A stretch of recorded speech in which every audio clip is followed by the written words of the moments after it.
Welcome to this beautiful Thursday. Uh, Pretty good evening. It's nice and cool. The heat of the weather is gone, and it's not over raining, and yet the water dams and everything is full. And Pune and you and I and everyone is happy, and the malls are getting crowded. Bookshops are getting crowded too. I was just reflecting upon whether you go to Barnes and Nobles in America or say in European country, or if you go to Crossford and the bookshops, you see this self-improvement, the shelves. Got stacks and stacks of books, millions and millions of books are being sold. And yet, lots of people are good people, like you and me. We buy them, we read them. And yet, what I begin to say, but we change so little. We are disappointed. We buy, and yet, why is it? So today we shall do that. Before, let us start with the salutation.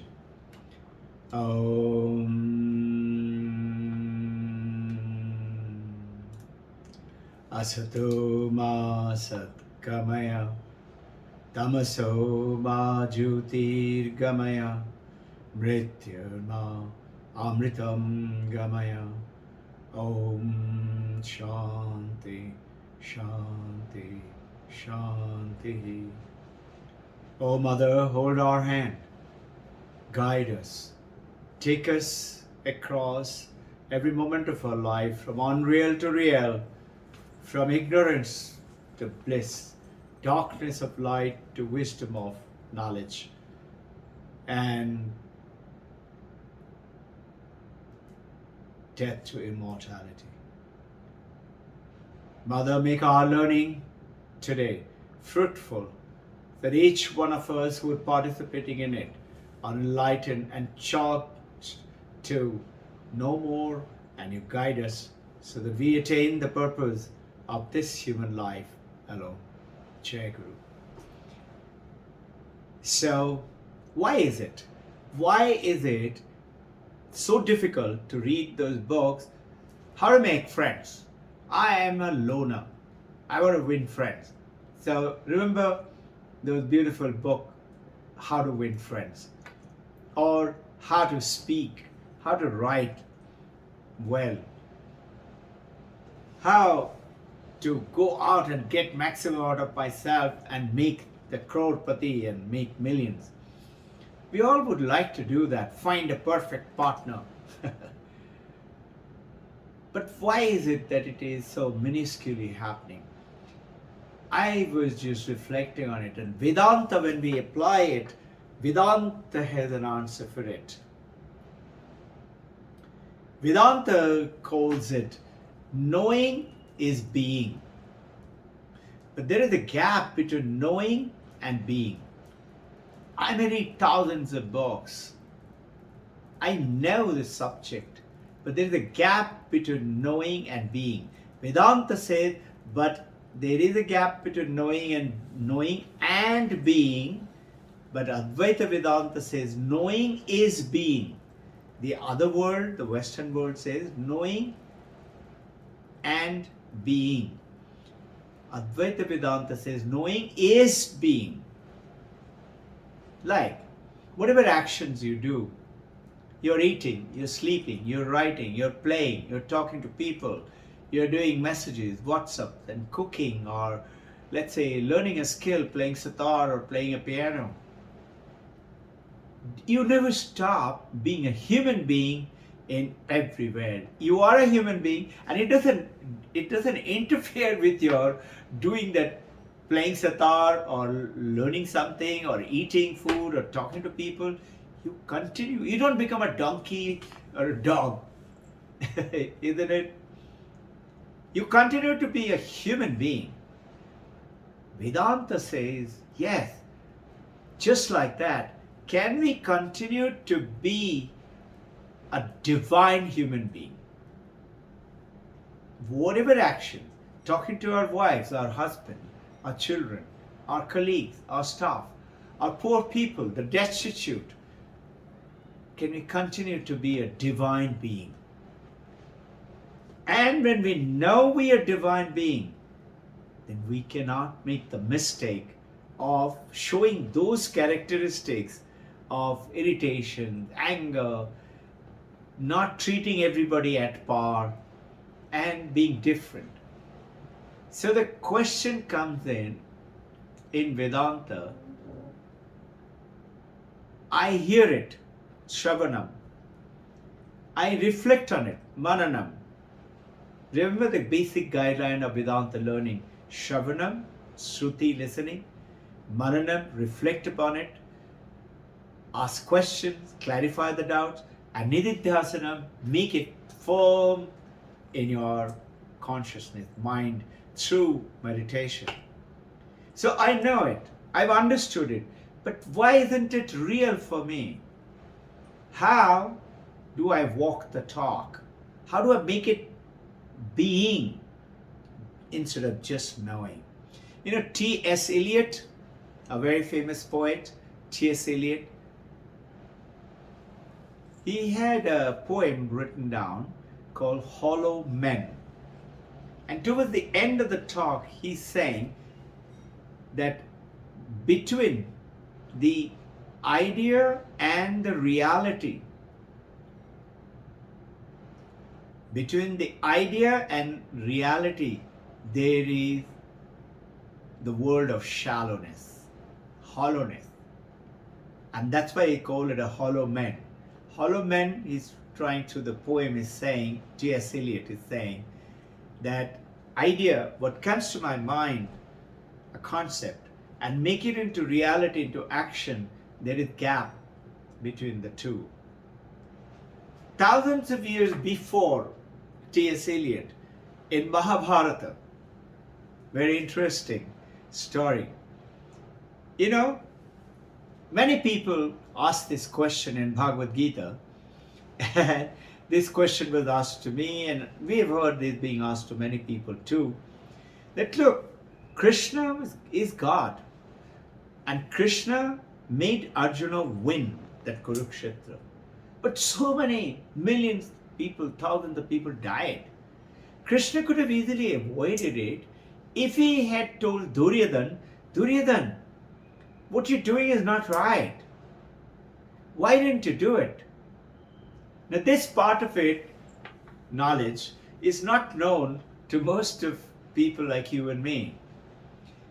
The truth is, thousands of years before T.S. Eliot, Duryodhana was told by Krishna.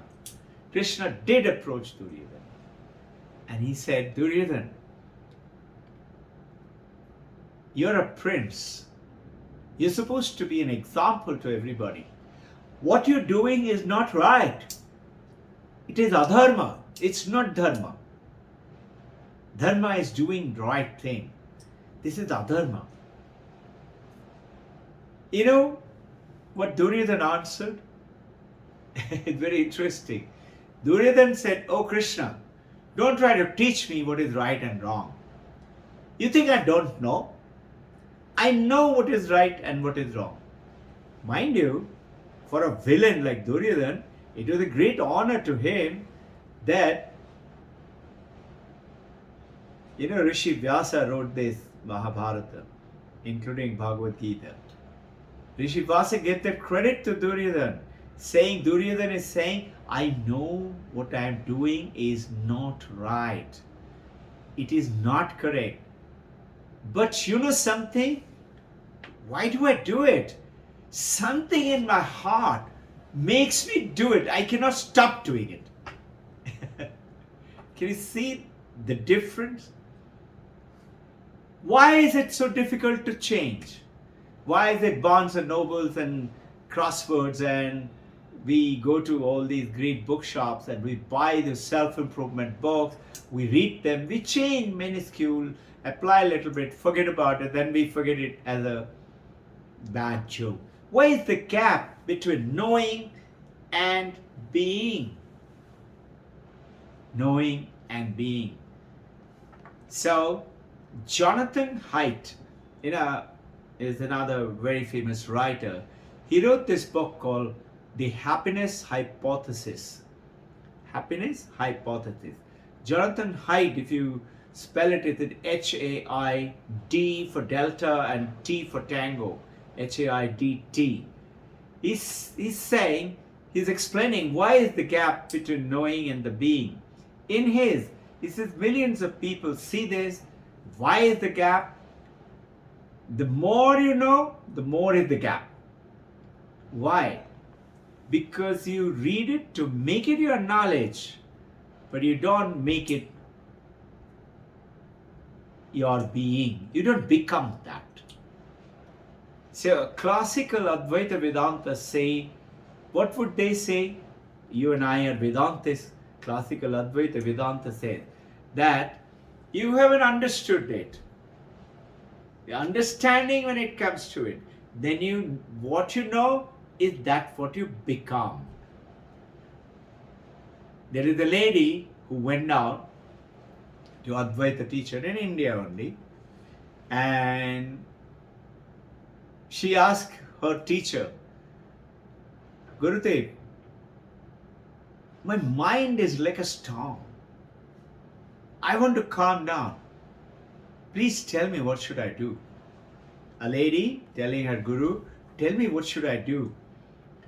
She thought Guru will do breathing like this, do meditation like that. The Guru didn't say. She just said, it is the lady Guru. She said, keep reading Advaita Vedanta. Just keep reading Advaita Vedanta. You will see that your mind will become calm, and you will see that knowing is becoming being. Tissue light will come into know and becoming. There is knowing and there is being.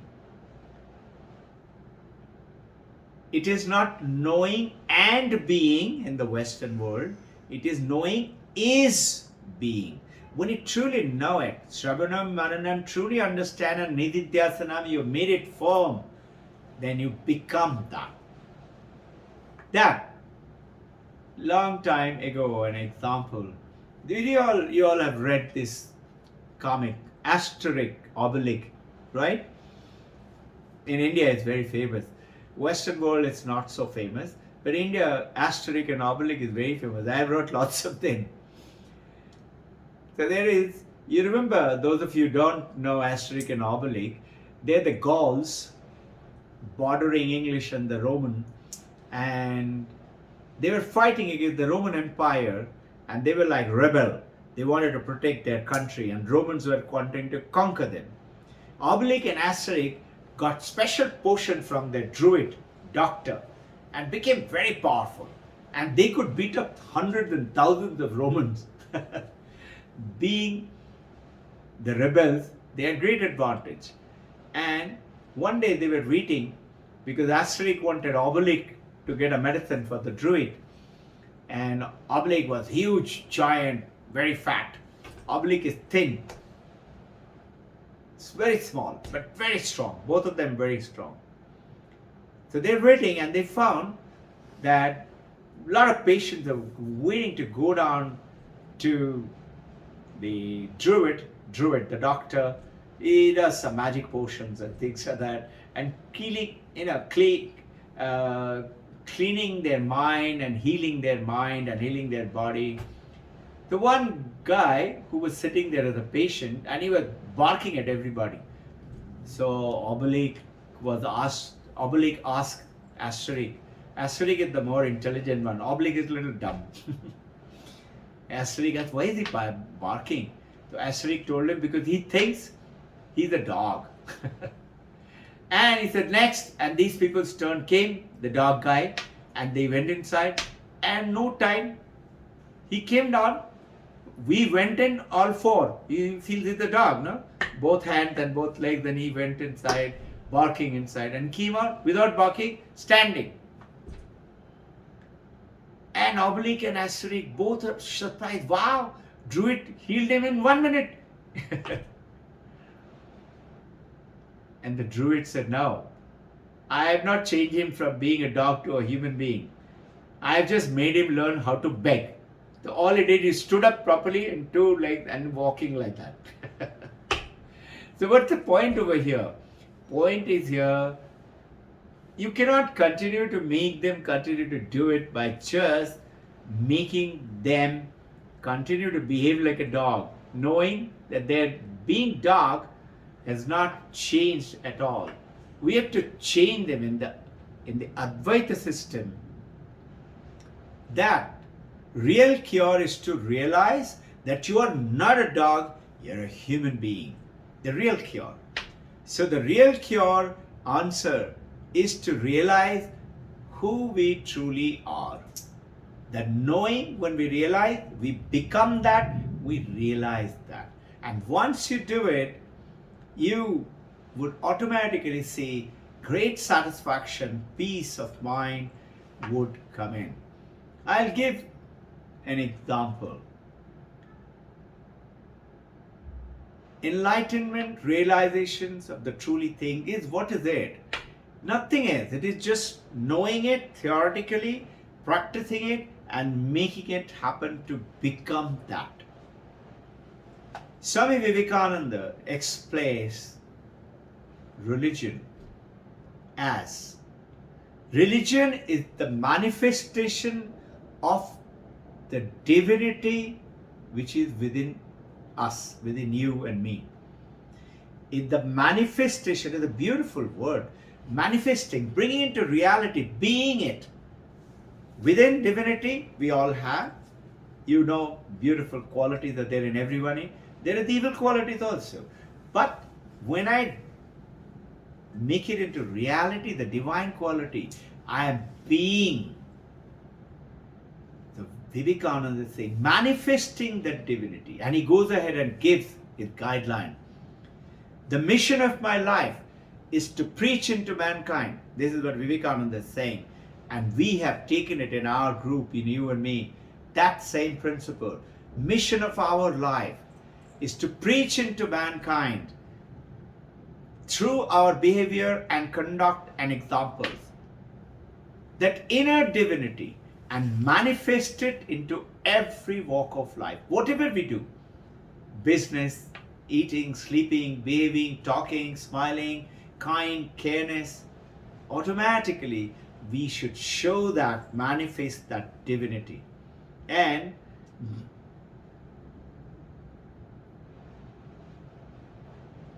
there is a beautiful word in Vedanta that you don't have to act it because you are it. An example Vivekananda goes ahead and gives. You all have seen this book, me giving it to many of you. Hari the Lion. He tells the story to the United States Chicago World Conference.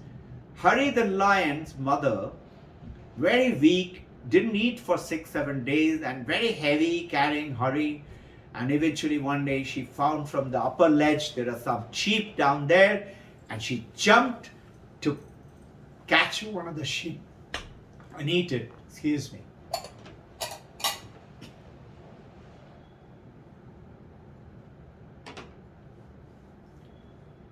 So the mother lion Hari jumped onto the sheep to catch and eat. As she jumped, poor lady, the lioness was so weak, her heart failed in the air.